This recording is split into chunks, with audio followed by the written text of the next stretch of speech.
Let us join together in prayer.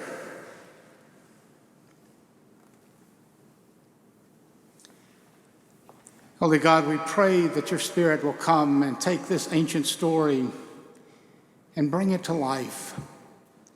Bring it to life, giving new life to these people that you have claimed. Hear, O Lord, this prayer and send your Spirit. We ask this in the name of the living Word, even Jesus Christ our Lord. Amen. Scripture lesson for this morning, one being read throughout the country, across the world. It's an interesting story, parts of which, as we discovered in our Wednesday morning study group, some folks weren't sure they agreed with, which makes it a very provocative. But let us listen now for the Word of God as it comes to us through the 32nd chapter of the book of Exodus. When the people saw that Moses delayed to come down from the mountain, the people gathered around Aaron and said to him, "Come, make gods for us, who shall go before us. Now, as for this Moses, the man who brought us up out of the land of Egypt, we do not know what has become of him." Aaron said to them, "Take off the gold rings that are on the ears of your wives, your sons, and your daughters, and bring them to me." So all the people took off the gold rings from their ears and brought them to Aaron. He took the gold from them, formed it in a mold, and cast an image of a calf. And they said, "These are your gods, O Israel, who brought you up out of the land of Egypt." When Aaron saw this, he built an altar before it, and Aaron made proclamation and said, "Tomorrow shall be a festival to the Lord." They rose early the next day and offered burnt offerings and brought sacrifices of well-being, and the people sat down to eat and drink and rose up to revel. The Lord said to Moses, "Go down at once. Your people, whom you brought up out of the land of Egypt, have acted perversely. They have been quick to turn aside from the way that I commanded them, and they have cast for themselves an image of a calf and have worshipped it and sacrificed to it, and said, 'These are your gods, O Israel, who brought you up out of the land of Egypt.'" The Lord said to Moses, "I have seen this people, how stiff-necked they are. Now let me alone, that my wrath may burn hot against them, and I may consume them. And of you I will make a great nation."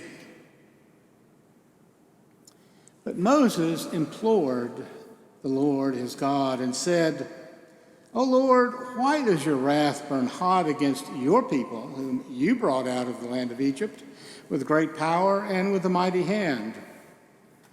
Why should the Egyptians say it was with evil intent that he brought them out, to kill them in the mountains and to consume them from the face of the earth? Turn from your fierce wrath. Change your mind, and do not bring disaster on your people. Remember Abraham, Isaac, and Israel, your servants, how you swore to them by your own self, saying to them, 'I will multiply your descendants like the stars of heaven, and all this land I have promised I will give to your descendants, and they shall inherit it forever.' And the Lord changed his mind about the disaster that he planned to bring on his people." The word of the Lord. Thanks be to God.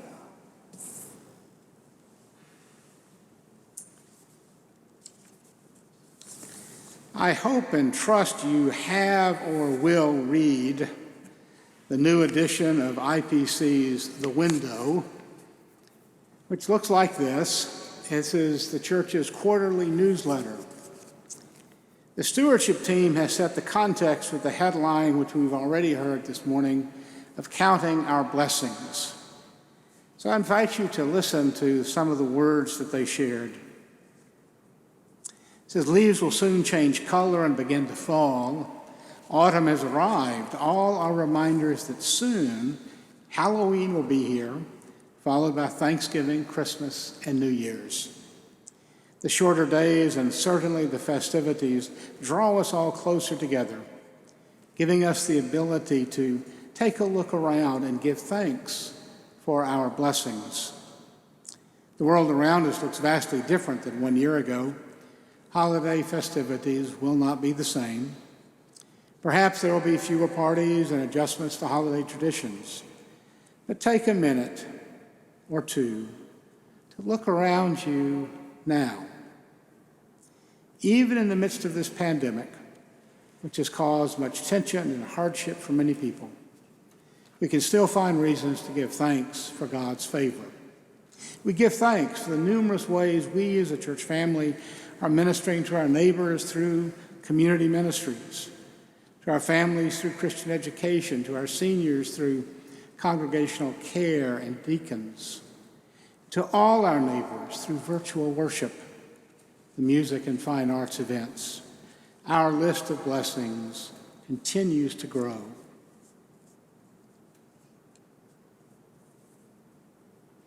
How do we count our blessings today? We live in anxious times, don't we? The COVID-19 pandemic, businesses closing, jobs lost, structural racism being protested, and how many hurricanes have we had? The Serenity Prayer is on our lips and in our hearts. I prefer the version that Reinhold Niebuhr wrote in 1932. It goes like this. He wrote, Father, give us courage to change what must be altered, serenity to accept what cannot be helped, and the insight to know the one from the other. Hear that again.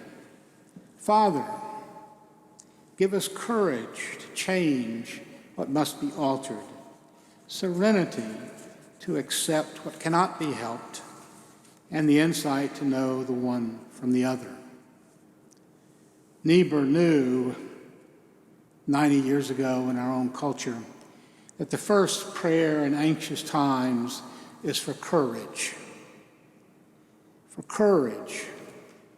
Personal courage, courage in our leadership. In anxious times, that courage is the basis for serenity. Now, anxiety is no stranger to us. We all have our worries and anxieties, and I don't need to tell you what yours are. The story from Exodus, I think, is very helpful for what happens to God's people who have been blessed with freedom, blessed with bread and water and meat. What happens when God's people blessed but become anxious? Now remember the parts of the story. These folks had been liberated from slavery in Egypt after God blessed Moses with the power to lead them through the Red Sea. The challenging part for the leadership is when people cannot relax their grip on anxiety and trust their leaders. That often leads to deep resistance from the very people even Moses is called to lead. God's people have been filled with anxiety throughout the story of Exodus. Liberated from slavery in Egypt, they wanted signs of God's presence with them, so God gave them a cloud by day, a pillar of fire by night, as continuous signs of his presence, leading them into the new future. Nevertheless, according to the story, only 6 weeks after the miracle of the Red Sea and this freedom march to new land, the Bible reports, the whole congregation of the Israelites complained against Moses and Aaron. 6 weeks, being in the desert, anxiety, uncertainty takes hold.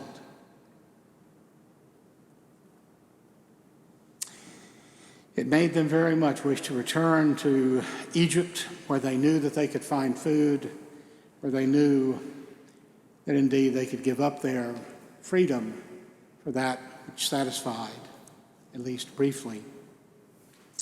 So they complained of not having water. Moses provided. They complained of not having bread. Moses provided. They complained of deep hunger. And Moses gave them quail. That's good eating from where I grew up.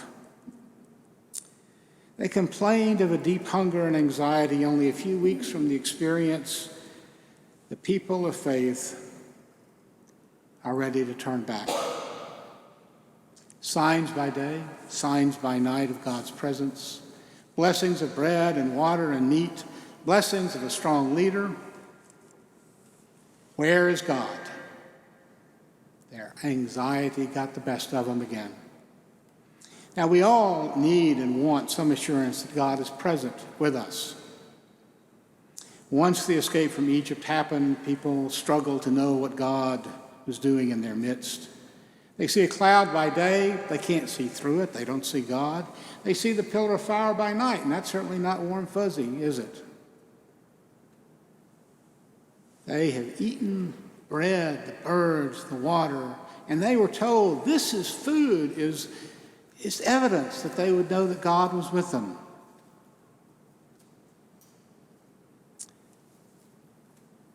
What have you done for us lately, Lord? They questioned God by complaining to Moses.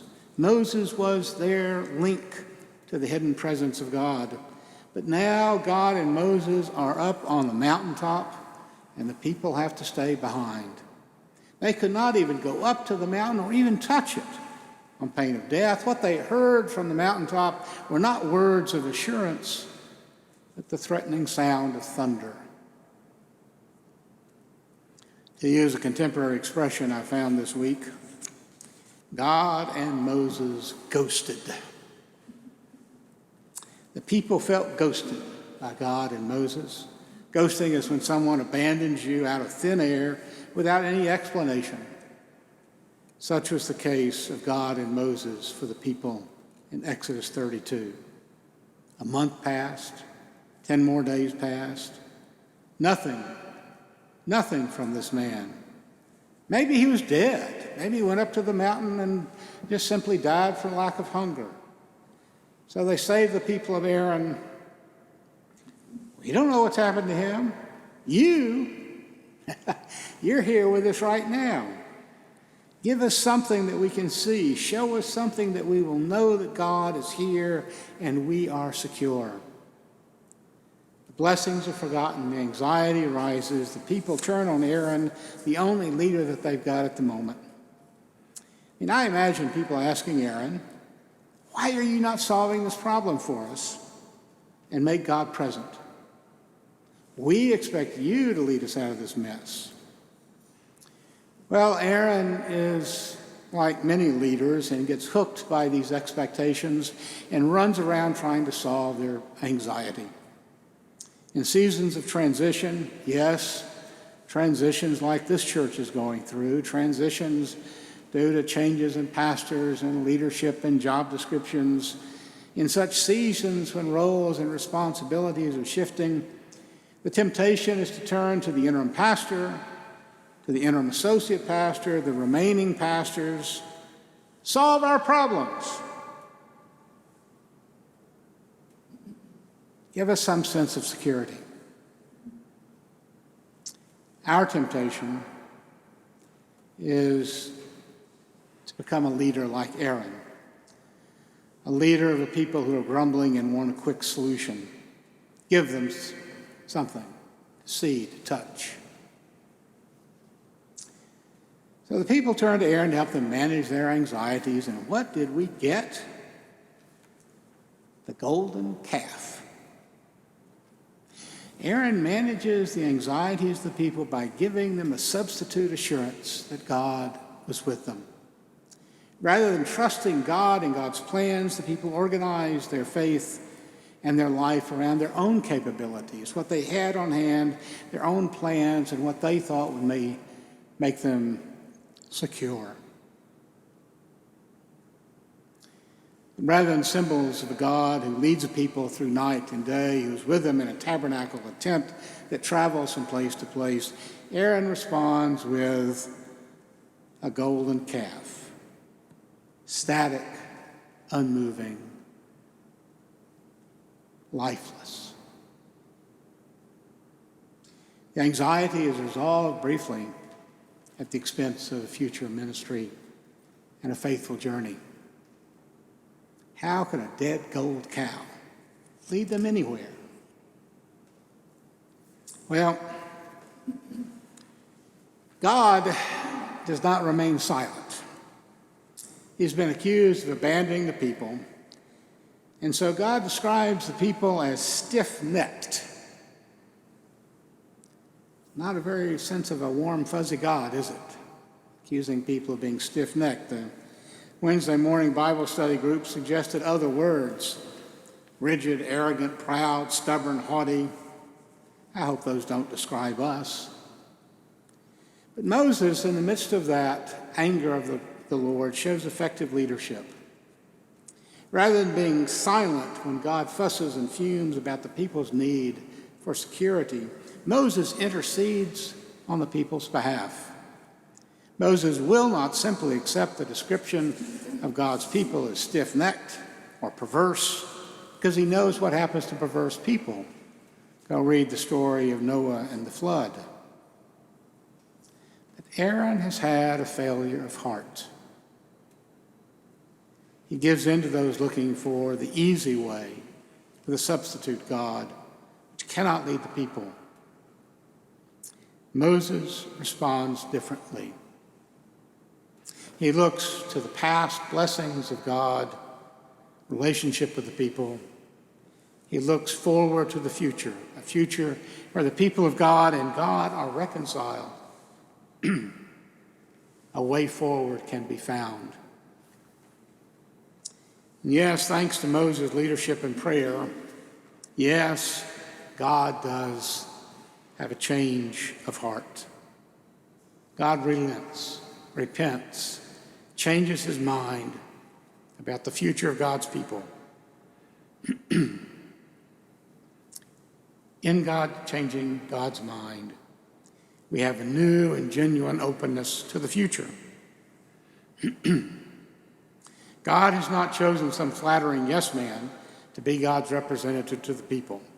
God has chosen one with intestinal fortitude and faith to challenge God. God is angered by the actions of the people, of course, but God responds not to that anger, but the underlying anxieties. And God's vision for the future is a future with these people, still leading the way forward, blessing the people with hope. Counting our blessings is the theme for this season.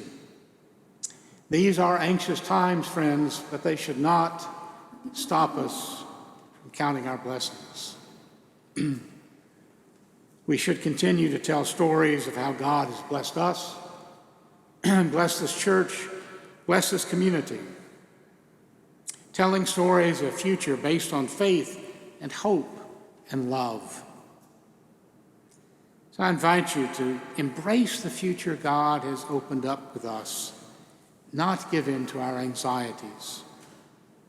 If we embrace that future with courage, we know that God is with us. I invite you, pray with me. Father, give us courage to change what must be altered, serenity to accept what cannot be helped, and the insight to know the one from the other. Amen.